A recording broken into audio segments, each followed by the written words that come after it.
You were never meant to know her name. Guadalupe Bejarano. It was scrubbed from the records, buried beneath bureaucratic dust, hidden like a poison seed in the soil of Mexican history, because once you hear what she did, you can't unhear it. And once you know how they covered it up, you'll start to question what else they've buried. She was Mexico's first serial killer, but even that title doesn't scratch the surface, because what she did, how she did it, and how long they let her continue, reveals something far more terrifying than one woman with a taste for blood. It reveals how institutions protect the rot within their own foundations. It begins in the 1890s in a quiet colonial barrio, where the air was thick with incense and whispers, where families trusted neighbors, and death wore a familiar face. At first it was just rumors, infants dying in their cribs, children wasting away overnight. But Bejarano was always there, stern, gentle, helpful. They called her a healer, a wet nurse, a godsend to the poor. But beneath her apron, she carried tinctures that should never touch a child's tongue. In the name of charity, she fed infants concoctions that silenced their cries forever. And no one dared question her, because she wore the mask of motherhood better than any saint. The church turned a blind eye. The doctors gave quiet nods. And the law was too afraid, because she wasn't acting alone. Not truly. You see, Bejarano was plugged into a system that needed her, a system that punished the poor for multiplying, a system that rewarded silence over justice. Her victims weren't just children, they were symbols of how societies dispose of those they deem excess. She was the scalpel, but the wound was much deeper.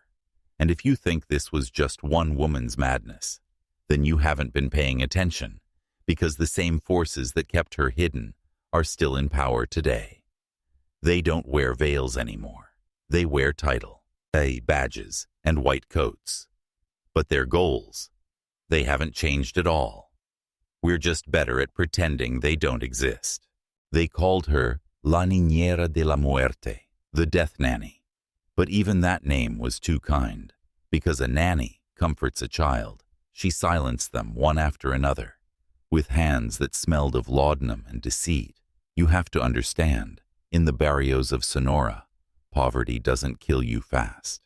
It wears you down, meal by meal, night by night.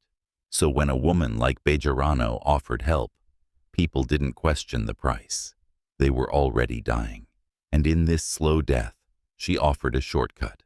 She would enter homes with calm eyes and soft words. Take the baby.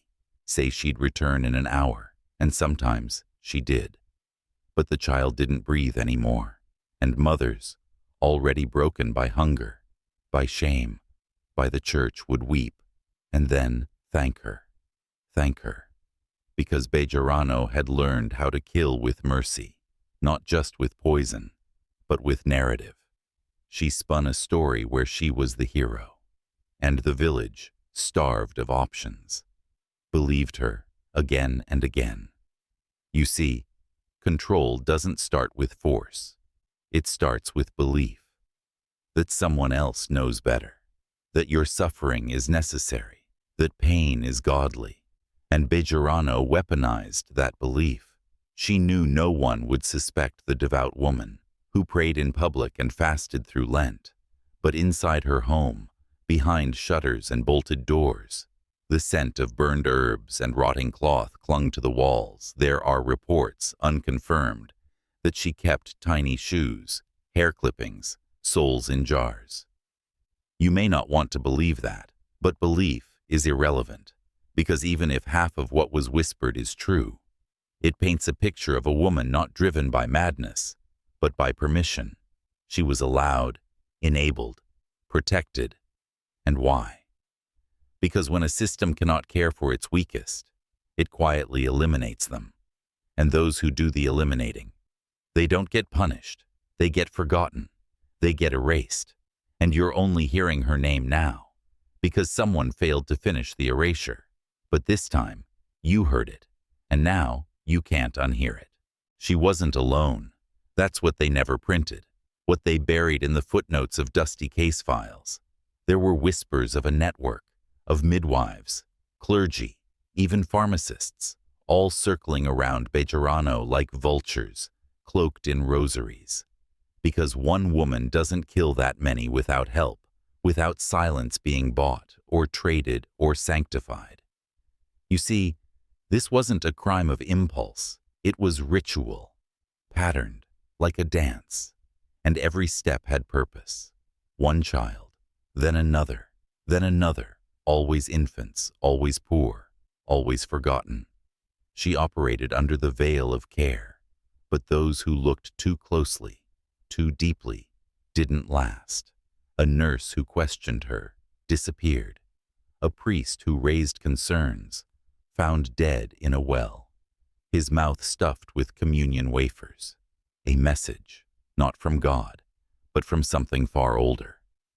There's a theory, one the government never entertained, that Bejarano was tied to an older belief system, pre-Christian, pre-colonial, that she was reenacting an ancient rite, an offering, to something buried beneath the Sonoran dust, something not hungry for flesh, but for despair, and children. Children carry the purest form of both. Artifacts were found years later near her home, figurines, bones carved with spiral symbols, a language not found in any Catholic text. But that's all dismissed as superstition. Of course it is, because once you acknowledge the darkness, you become part of it. And no institution, no church, no government wants blood on its hands, even though they handed her the knife. Bejarano was only the blade, the system, the ritual, the need. That was the hand, and it's still moving, still reaching. Because when you ask how she got away with it for so long, you're really asking, how many others were there, just like her, and how many are walking among us right now? Still smiling, still praying, still collecting. The courtroom was more than a stage. It was a crucible where society's deepest fears were laid bare. Journalists, social reformers, and curious onlookers packed the room, drawn by the horrific tale of Guadalupe Bejarano, the woman whose elegant facade concealed unspeakable darkness. But what emerged was not just a trial. It was a reckoning with a fractured society that had allowed evil to flourish in plain sight. Guadalupe's behavior in court shattered every expectation. She showed no remorse, no flicker of humanity. When asked about the brutal torture of the Vega sisters, her voice was disturbingly calm, almost teacher-like. She described her victims not as human beings, but as ignorant peasants, needing her spiritual purification. Pain was a tool, a necessary step toward salvation in her eyes, a twisted justification that revealed the depth of her psychological fracture. This wasn't madness hiding behind madness. It was cold calculation wrapped in righteousness. The precision of her methods, the variety of torture techniques meticulously designed to maximize suffering without causing death, testified to a sinister intellect. Medical experts were horrified by the sophistication. She wasn't simply cruel. She was a scholar of pain, a scientist of suffering. But what truly horrified the courtroom was the revelation that Guadalupe's crimes were an open secret among the elite powerful people had known, had suspected, but chose silence over scandal. The veil of social respectability had become a shield for monstrous acts. Their complicity was the darkest truth. Evil wasn't lurking on the streets, but sitting in drawing rooms, sipping tea, laughing at the powerless. This trial exposed more than one woman's crimes. It revealed a society complicit in turning a blind eye, a system rigged to protect status over justice. The wounds ran deeper than physical scars. They cut through the very soul of a city that refused to confront its own monsters. And as the gavel fell, the question remained. How many other secrets were buried beneath the polished surfaces of power? The echoes of Guadalupe Bejarano's trial didn't fade quietly. They roared through the corridors of Mexico City's elite like a storm no one wanted to face. Her story tore open the illusion that cruelty belongs only to the desperate or the broken. It showed that monsters wear masks of civility, that the highest social ranks can harbor the darkest souls. Beneath her delicate gloves and polished smile was a mind steeped in sadistic design, a woman who weaponized trust and power to prey on the vulnerable. But what makes this horror so much more unsettling is the network that allowed it to thrive unchecked for years. Police dismissed missing girls' families because their social status was too low to warrant serious inquiry. Medical professionals who supplied the instruments of torture never questioned the intentions behind their expertise. Religious leaders who accepted Guadalupe's donations ignored the signs of abuse within her walls. The entire system was complicit in silence, a sinister pact that traded justice for convenience. This hidden corruption was the real monster. It was a social disease, a contagion of indifference that let the innocent suffer while the privileged looked away. When evil is dressed in respectability, when power shields the predator, the truth becomes impossible to grasp. The powerful don't just bend rules, they erase them, rewriting reality to protect their own. Guadalupe's cruelty was an instrument, but the silence around her crimes was the weapon that truly cut deep. It fractured trust in institutions meant to protect and serve, exposing a rotten core beneath the glittering surface of society. This story forces us to ask the hardest question. How many more Guadalupes exist in shadows we refuse to illuminate? Now, if you're hearing this, you are already part of the few who have glimpsed the darkness behind the curtain. I want you to lock this in your mind. Type the phrase "shadows reveal truth," "shadows reveal truth" in the comments. This is not just words. It's a symbol of breaking the spell, a key to awaken from the blindness that lets evil hide. This is your call to awareness. The descent into forbidden knowledge has only just begun. Are you ready to see what others cannot?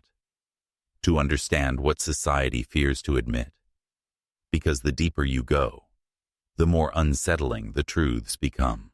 The trial itself was a grotesque theater, a stage where Guadalupe's chilling nature was revealed in brutal clarity. Imagine a courtroom packed with eyes hungry for answers. Journalists, reformers, citizens, all desperate to see behind the veil of her genteel exterior. Yet Guadalupe sat calm, untouched by guilt, untouched by shame. She spoke with the cold patience of a teacher correcting dull pupils, justifying her horrific acts as spiritual purification. Her words weren't those of a remorseful criminal. They were those of a mind utterly divorced from empathy, a mind that saw her victims not as humans, but as mere vessels for her twisted experiments. Her ability to dehumanize was the key to her atrocities. To her, the girls she tortured were nothing more than objects, their pain a byproduct in her grand design. This complete lack of humanity is the hallmark of true evil, disguised as purpose. It's the terrifying space where reason warps into cruelty, where power corrupts not just actions, but the very soul. Medical experts brought chilling testimony, detailing the precision of her torture techniques, methods that required intimate knowledge of anatomy, designed to maximize agony while preventing death. This wasn't chaos or madness. It was cold, calculated sadism. And the worst revelation came from the church, those who should have been guardians of morality. They knew, yet chose silence, bound by social loyalty and fear of scandal. This complicity was the invisible web that let Guadalupe's crimes fester. It exposed a culture where reputation outweighed truth, where justice bowed to influence, When society chooses silence over action, it becomes the accomplice to horror. And so, the question lingers: how many more dark secrets remain, buried beneath the polished facades of power? How many others like Guadalupe exploit our collective blindness? The truth is relentless. It waits in the shadows, and now, so do you. If you're with me still, type once again: shadows reveal truth, shadows reveal truth, to seal your transformation and fuel the path ahead. Look closely at what the verdict reveals about a society grappling with itself. Guadalupe Martinez de Bejarano, found guilty of first-degree murder and unspeakable torture, yet spared the death penalty. Her sentence, 10 years and 8 months, was a grotesque miscarriage of justice, a reflection not only of legal inexperience, but of deep-seated biases that shield women, even monsters, from full accountability. This light punishment sent a dangerous message that the worst crimes could be diluted by status, gender, and the blind spots of society. Her son, Aurelio, bound by blood and fear, was sentenced to 2 years for complicity. His punishment was a bittersweet mirror of his broken psyche, torn between horror and helplessness. Trapped by his mother's dominion and his own silence, the surviving victims bore the heaviest scars. Some dead within weeks, others condemned to a lifetime of mental torment, institutionalized and forgotten by the very society that had failed to protect them. Inside the grim walls of Carcel de Belén, Guadalupe's reign of terror was undone by isolation. The prisoners, many hardened criminals, recoiled in disgust from the woman whose crimes eclipsed even their darkest acts. She was stripped of her privileges, reduced to solitude and torment. A fallen queen dethroned by the very system she had manipulated. Her physical decline was rapid and merciless, the elegance and authority replaced by decay and desperation. Yet even in confinement, her mind never surrendered. She scribbled endlessly, weaving new theories about control, morality, and suffering. Continuing her experiments from behind bars, her story is a chilling testament to the inescapable nature of evil that refuses to die quietly. And death did come to Guadalupe, cold and lonely. Pneumonia was the official cause, but whispers of assault echoed in the shadows. Her final days were marked not by compassion, but by neglect. No funeral. Mourners, no press outcry. Just the silence of a world eager to forget the darkness it had birthed. This decay from power to oblivion reveals a brutal truth about predators cloaked in respectability. How fragile the facades we trust, and how deep the rot beneath. They thrive in shadows cast by silence, by denial, by the unwillingness to face the monsters next door. Now, reflect on this as you descend further. Do you sense the invisible chains that bind society's gaze? The hidden hierarchies that protect predators and punish the vulnerable? Say it aloud. Shadows reveal truth. Shadows reveal truth. Let these words anchor your awakening as we peel back the layers of deception waiting beneath the surface. Beneath the veneer of civilization lies a web of complicity so vast that it entangles everyone: police, doctors, priests, and elites, all playing roles in a sinister dance that allowed Guadalupe's horrors to flourish unchecked.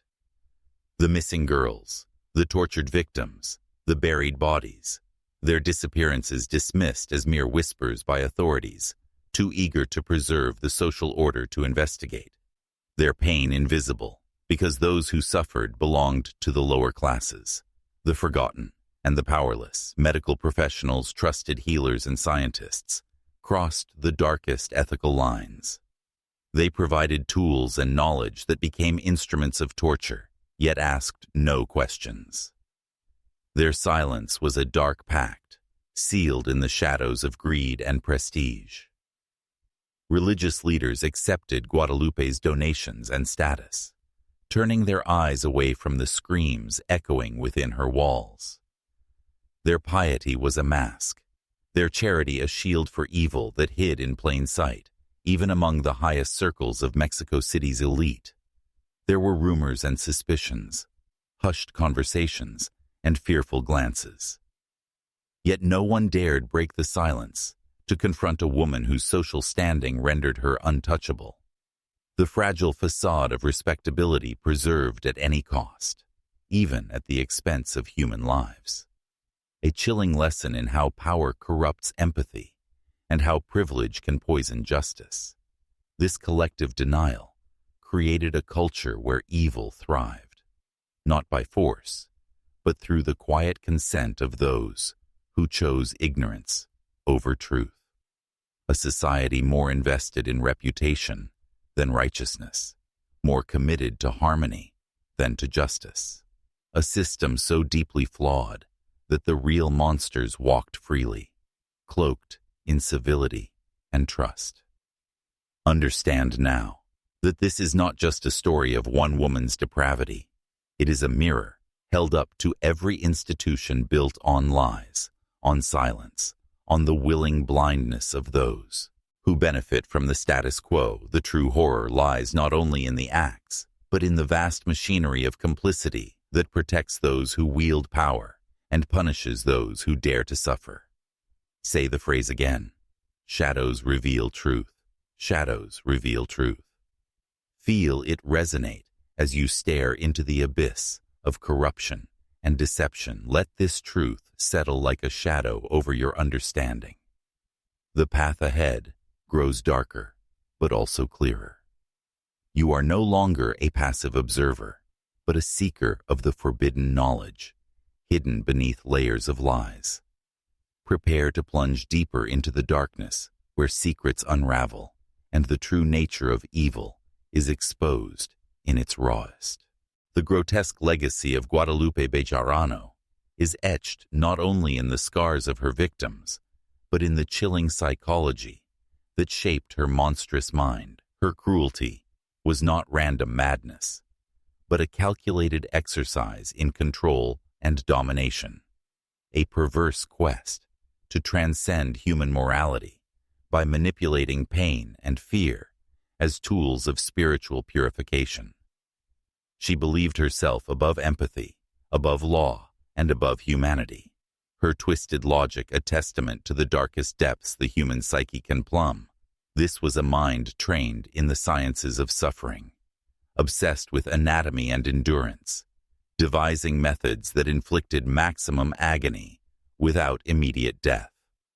A cold clinical experimentation on flesh and soul that reads like forbidden knowledge. From a lost tome of horrors, each victim was reduced to an object, a test subject, in a cruel laboratory of pain, their screams silenced by society's deaf ears, their suffering hidden behind the gilded walls of privilege. Understand this. Guadalupe's pathology was nurtured by an environment that valorized control and submission under the guise of morality. A society that rewarded appearances and obedience while ignoring the fractures beneath its institutions, not just failing, but enabling, crafting an ecosystem where evil did not just survive, but thrived. This was not a lone predator, but a system predator, supported by silence, denial, and fear. Feel the weight of this truth. Evil is not always the shadowed figure lurking in darkness, but often the elegantly dressed woman commanding respect in broad daylight. The danger lies in the mask, the facade of civility that disarms suspicion and invites trust. It is a stark reminder that the battle against darkness is fought not just in alleys, but in salons, courts, and churches. Now repeat after me. I see through the mask. I see through the mask. Let the words imprint in your mind as a shield against deception. The journey forward demands vigilance and courage to confront the unsettling reality that monsters are often masters of disguise and manipulation. You have crossed a threshold where innocence dies and hard truths rule. Prepare yourself to witness the unraveling of the final threads, where justice, betrayal, and retribution collide in a grim tableau that still echoes through time. This is the heart of darkness you dared to seek. The courtroom was no sanctuary, but a battlefield where Guadalupe's monstrosity faced the cold light of justice. Yet even here, the performance of civility masked deeper horrors. Her composure remained unnervingly intact, her voice steady as she recast torture as spiritual instruction, a chilling reminder of how depravity cloaked itself in twisted righteousness. To hear her speak of suffering as a necessary path to purity was to witness madness so profound it bordered on fanaticism. The prosecution meticulously laid bare the web of atrocities, each piece of evidence more damning than the last. But the most damning truth was not just what Guadalupe had done. It was what society allowed her to do. For months, officials and elites knew of the abuses yet chose silence. Their complicity was a silent pact, a grotesque bargain, preserving reputations at the cost of innocent lives. This was corruption so insidious, it corrupted the very fabric of justice. Feel the bitter sting of betrayal.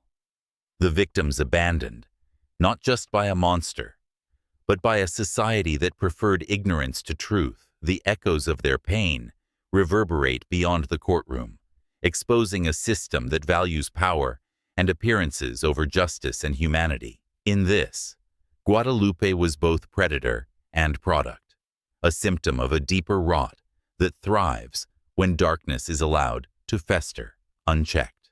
Now, lock this in. Repeat twice with conviction. No more silence. No more silence. Let these words be your mantra as you descend further into the abyss of truth. The time for turning away is over. The veil has been ripped away, and what remains is the raw, unfiltered reality that demands acknowledgement and action. The following sections will unveil the aftermath, the twisted legacy left behind in the shadows of prison walls, the lasting scars etched on those who survived, and the haunting questions that refuse to die. The story is far from over, and the darkest revelations still await you. Guadalupe's descent into the prison system was not a relief, but a new kind of nightmare. Incarcerated within the cold, unforgiving walls of Carcel de Belén, her reputation preceded her. Among hardened criminals, even they recoiled at the sheer darkness of her offenses, forced into solitary confinement. Her isolation was both protection and punishment, an exile from humanity that mirrored the emotional void she'd inflicted on her victims. She clung to her distorted worldview, convinced that her experiments were acts of moral and spiritual necessity.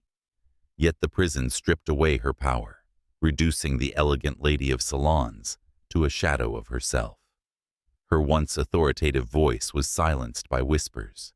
Her pride crumbled by neglect and contempt. She became prey, tormented by fellow inmates who saw in her a grotesque embodiment of evil, a reminder that some monsters wear the faces of those we least expect.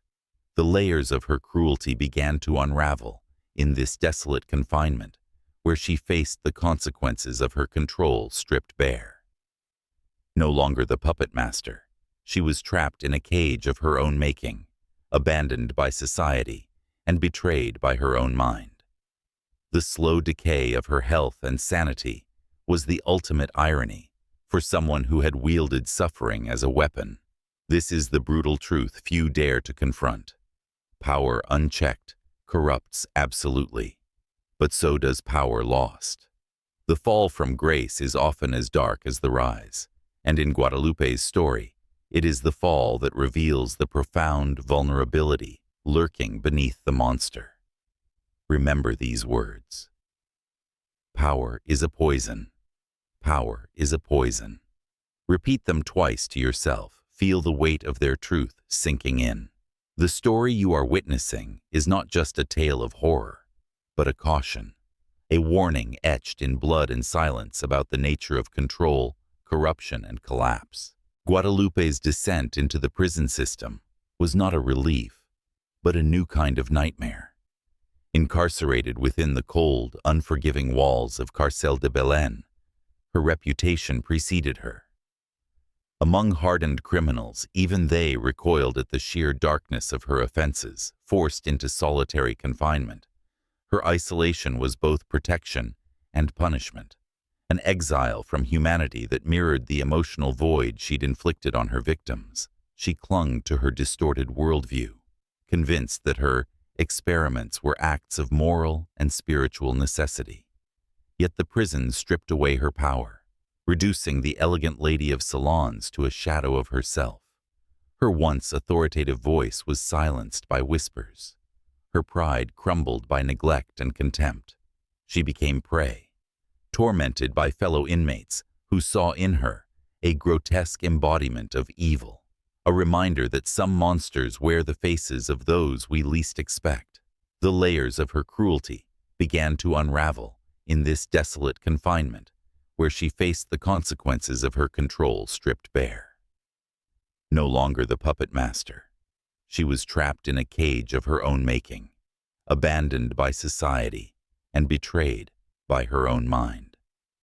The slow decay of her health and sanity was the ultimate irony for someone who had wielded suffering as a weapon. This is the brutal truth few dare to confront.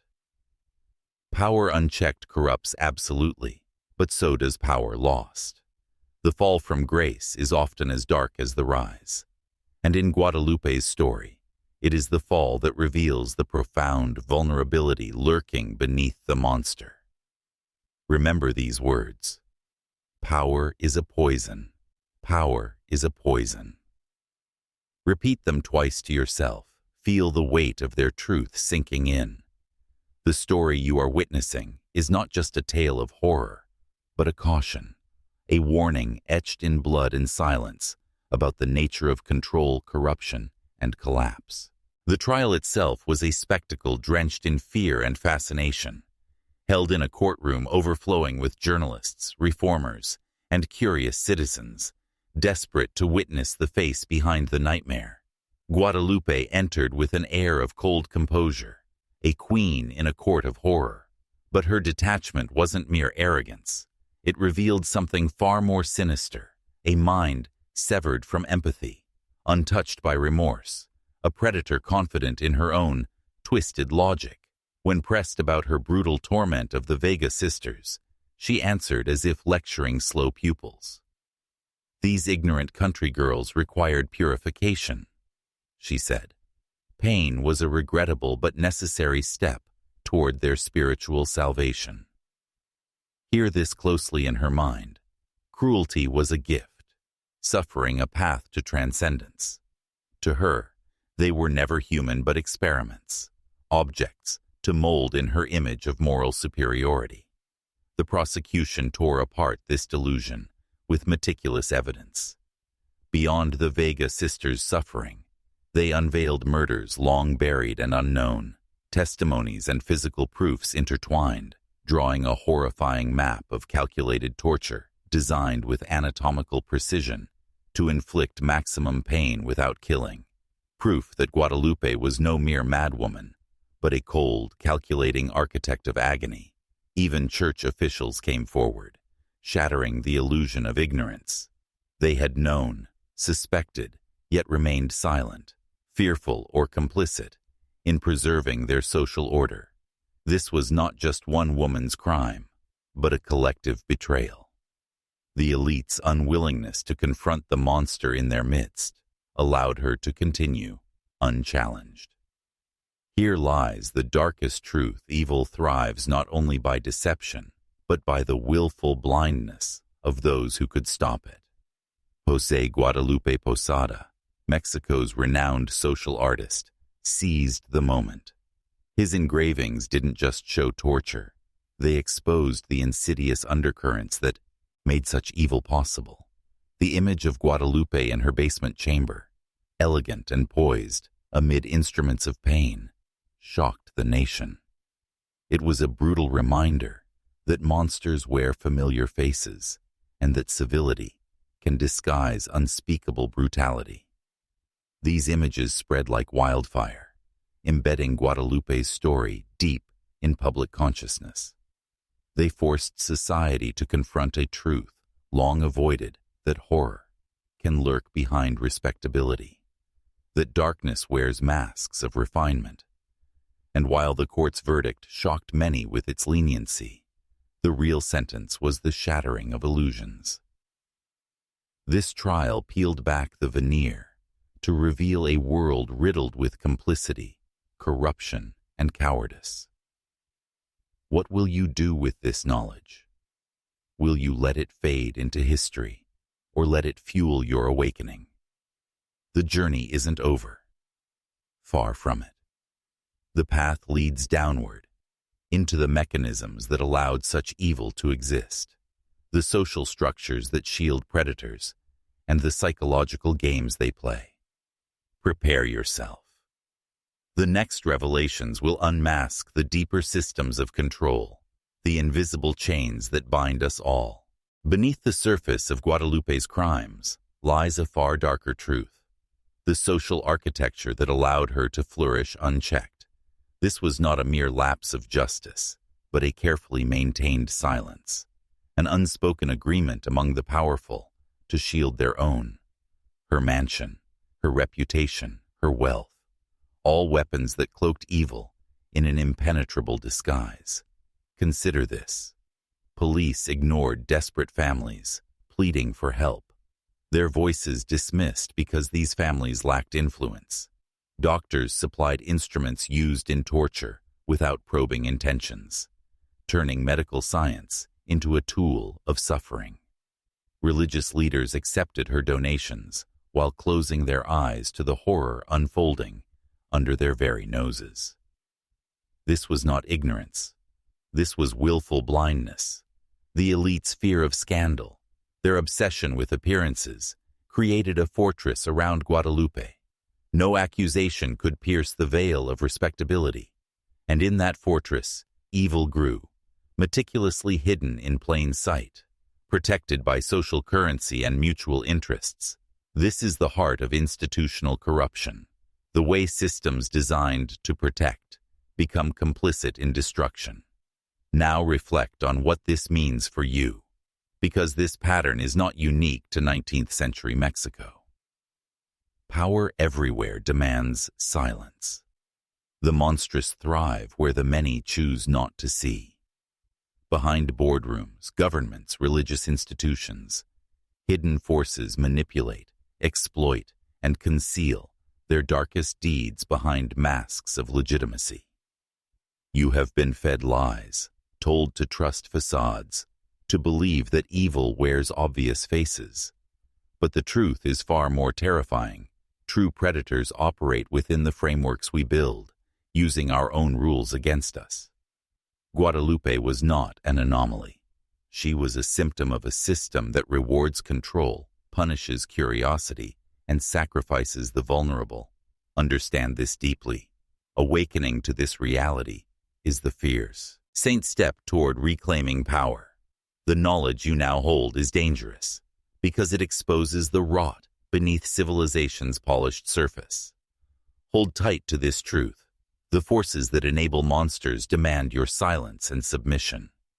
Breaking that silence is the key to freedom. But beware. This path is not for the faint-hearted. The deeper you descend, the more you realize the web of manipulation stretches further than you imagined. The next section will reveal how psychological control and social conditioning trap victims and perpetrators alike in cycles of cruelty and denial. This knowledge will challenge everything you thought you knew about human nature and power. Now take a moment. Type these words twice in the comments. I see through the mask.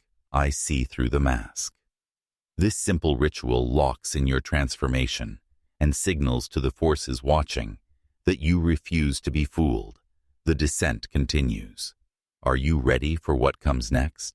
The mind is the battlefield, where true control is won or lost. Guadalupe's reign of terror was not only a physical nightmare, but a psychological labyrinth, designed to break wills, erase identities, and manufacture obedience. Torture was the surface weapon, but beneath lay a more insidious system of mental domination. Her victims weren't simply broken bodies. They were shattered souls, stripped of agency and hope. Each session of pain was carefully calibrated to induce helplessness, confusion, and a warped sense of reality. Fear was the language she spoke, a constant presence that rewired the mind to accept cruelty as normal, even deserved. This psychological conditioning trapped her victims in a prison far worse than chains. But the true horror extends beyond her basement. Think about how societal conditioning works similarly, how institutions use shame, guilt, and indoctrination to control masses. From childhood, we are taught to obey, to fear authority, to suppress dissent. This system creates invisible shackles that keep people compliant, blinded to their own exploitation. Guadalupe was a master of this art on a micro scale. Her control was a mirror of broader societal manipulations. The elite's silence, the police's neglect, the church's complicity, all reflect a collective hypnosis maintained by fear and self-interest. It's a cycle where power corrupts perception, and perception sustains power. What happens when a society forgets to question, when it elevates image over truth and reputation over justice? The abyss opens, and monsters walk freely among us, cloaked in civility. Guadalupe's story is a warning, a call to pierce the veil of illusion that surrounds us. Recognizing psychological control is the first step toward breaking free. It demands courage to see beyond comforting lies and confront the brutal mechanics of manipulation. Only then can we begin to reclaim our minds and, ultimately, our destiny. The dark descent into this forbidden knowledge is not just a journey into history. It's a mirror reflecting your own world, your own mind. This is the power of truth. It changes everything, reshapes realities, and awakens warriors. Prepare yourself for the next revelation, where we expose the hidden networks that sustain these systems of control, the unseen hands that pull the strings behind grand facades. The deeper you go, the more dangerous it becomes. But you are no longer blind. Are you ready to see? Beneath every grand society lies a hidden network of influence, an intricate web woven by those who refuse to be seen, yet command the fate of millions. Guadalupe's crimes were not anomalies isolated from power, but symptoms of a deeper rot infecting the structures meant to protect us. The elite circles she moved in were complicit, knowingly or through fearful silence, allowing evil to thrive. This network operates through subtle means: favor exchanges, unspoken agreements, threats veiled as advice. It thrives on secrecy and the unbreakable bond of shared guilt.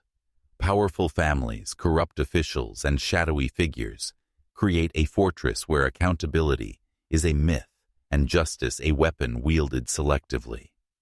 Guadalupe was both predator and product of this system. This system does not seek chaos, but order, a brutal, cold order that protects privilege and quashes dissent. It requires the masses to remain unaware, distracted, or disbelieving.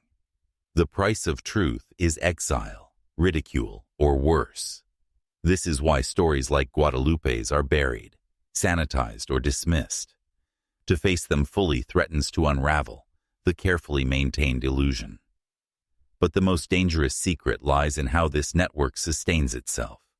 By recruiting, grooming, and controlling individuals, who then perpetuate the cycle.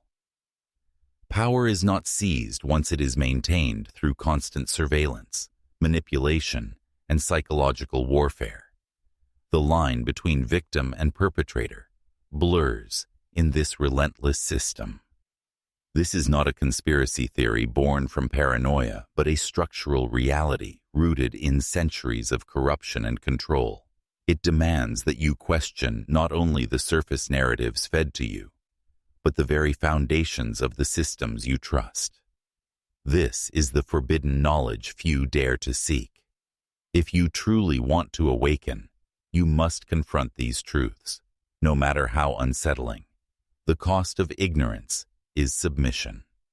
The cost of awareness is vigilance and resilience. The choice is yours. Remain a pawn in the game, or rise as a master of your fate. If you feel the weight of this truth settling in, type below, Shadow Warrior, Shadow Warrior, to cement your commitment to seeing what others refuse. This is your passage through the veil, your first act of rebellion against the unseen chains. Prepare now for the next descent, where we unravel the ancient roots of institutional corruption and reveal how the past echoes in the darkest corners of our present. The path grows darker, but your vision sharpens. The corruption that allowed Guadalupe Bejarano to flourish was not born overnight. It was seeded in ancient soil, watered by centuries of conquest, betrayal, and unrelenting greed. To truly understand the darkness she embodied, we must peel back the layers of history that constructed the very institutions that failed to stop her. Colonial powers arrived with their armies and flags, but they also brought a system designed to dominate minds and souls. It was a brutal alchemy, blending rigid hierarchies with religious zealotry, where obedience was enforced not just through laws, but through fear of eternal damnation. This created a psychological cage for millions, conditioning them to accept suffering as a form of divine order. The elites who inherited these systems mastered the art of manipulation. Turning fear and faith into tools for control, they established hidden codes, rituals, secret societies, and unwritten rules that governed who held power and who remained silent. Those who dared to challenge this order were crushed quietly or erased from memory altogether. Guadalupe's crimes exploited this ancient machinery of control. Her twisted experiments in torture mirrored the systemic cruelty embedded in society, a cruelty that was invisible because it was normalized. Pain was a language spoken in the shadows, and she became its most perverse scholar. This history teaches us that evil is often institutional, not personal. It thrives in the routines and structures we accept without question. And just as the foundations of her society were built on exploitation, so too was her ability to evade detection, sustained by generations of silence and complicity. To break free, one must confront the origins of power and the myths that legitimize it. This means dismantling the stories we tell ourselves about justice, morality, and respectability. It requires looking unflinchingly at how history has been weaponized to preserve privilege and suppress rebellion. The darkest truths are hidden in plain sight, coded into the very fabric of our social order. To awaken is to see those codes, to decipher them, and to challenge them with relentless clarity. The legacy of Guadalupe Bejarano is a mirror reflecting the monstrous potential lurking within institutional shadows.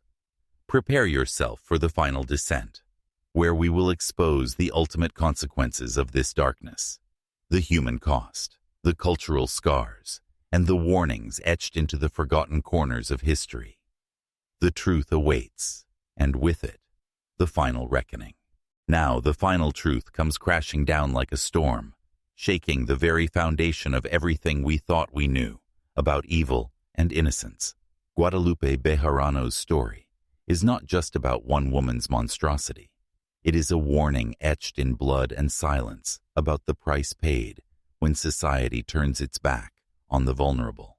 Her victims were not nameless shadows.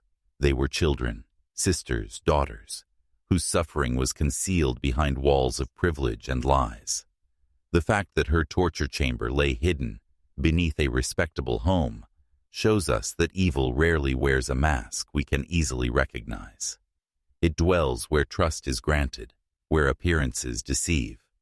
In the end, Guadalupe died alone, stripped of her power, consumed by isolation and hatred from those she once manipulated. Her death was as brutal as her life, a reflection of a justice system that failed both victim and perpetrator. No grand trial, no public mourning, just a quiet disappearance into the void. But the scars she left behind are not so easily erased. The survivors carried their trauma like invisible chains, and a society complicit in silence was forced to confront its darkest truths. Reforms followed, yes, but the shadow of her crimes still lingers, a chilling reminder that evil is a shapeshifter, adapting and hiding in new forms. So, ask yourself now, how many other Guadalupes hide in the shadows of power today? How many monsters wear masks of respectability, manipulating systems built to protect us? The answers may haunt your thoughts, but awareness is the first step toward true vigilance. Repeat these words now. I see beyond the mask. I see beyond the mask. Lock this truth deep within your mind, because once you see the hidden face of evil, you can never unsee it. This knowledge is dangerous, powerful, and it will change you. Remember, the darkest history is not just a story to scare or entertain. It is a call to Ewa, Ken, to challenge, to protect those who cannot protect themselves, to never let silence be the accomplice of horror again. If you are ready to walk further into the shadows, to uncover truths buried by time and fear, then stay close. The path is long, the price is high, but the freedom that comes with knowing is worth every step. Subscribe now, ring the bell, and prepare for more journeys into the macabre corners of history where secrets bleed and monsters wear human skin. Your transformation begins now.